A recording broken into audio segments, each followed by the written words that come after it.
بسم اللہ الرحمن الرحیم۔ السلام علیکم ورحمۃ اللہ وبرکاتہ۔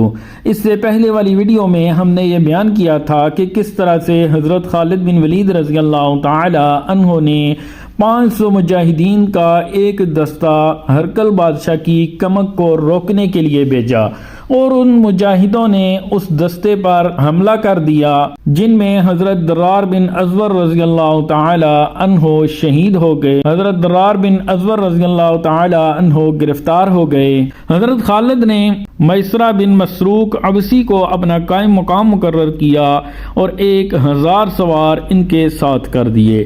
باقی سواروں کو اپنے ساتھ لیے انہیں حکم دیا کہ گھوڑوں کی باگیں ڈھیلی چھوڑ دو اور نیزے سیدھے کر لو، اور جب دشمن کے قریب پہنچو تو سب یکبارگی حملہ کرنا اور دشمن کو اپنا دفاع کرنے کا موقع نہ دینا، کہ لشکر میں تباہی مچا دیں گے اور رومیوں کی لاشوں کے ڈھیر لگا دیں گے۔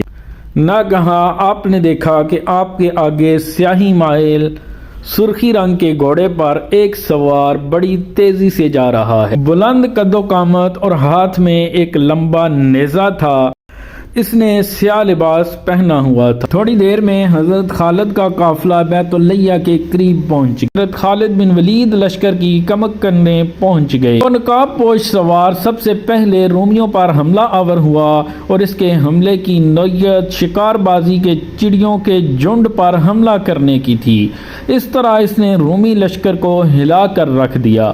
رومی لشکر کی صفیں کچے دھاگے کی طرح توڑ کر رکھ دی۔ الہی کی بجلی بن کر جس پر گرتا اس کو جلا کر رکھ دیتا۔ حضرت رافع بن امیرہ طائی نے جب اس نقاب پوش سوار کے کرتب اور لڑائی کے فن دیکھے تو یہ گمان کیا کہ یہ سوار حضرت خالد بن ولید ہیں، کیونکہ ایسے حملے حضرت خالد کے علاوہ اور کوئی نہیں کر سکتا۔ حضرت رافع اسی سوچ میں تھے کہ حضرت خالد ان کے پاس پہنچے۔ رافع نے حضرت خالد سے پوچھا کہ جب آپ میرے پاس ہیں تو یہ کفن بردوش اور نقاب پوش مجاہد کون ہے؟ اپنی جان کی پرواہ کیے بغیر خدا کی راہ میں خرچ کرنے پر تلا ہوا۔ حضرت خالد نے فرمایا کہ خدا کی قسم میں بھی نہیں جانتا کہ یہ سوار کون ہے۔ اس کی دلیری اور شجاعت نے مجھ کو بھی تعجب میں ڈال رکھا ہے۔ وہ سوار کون تھا اور کیوں اتنے سخت حملے کر رہا تھا؟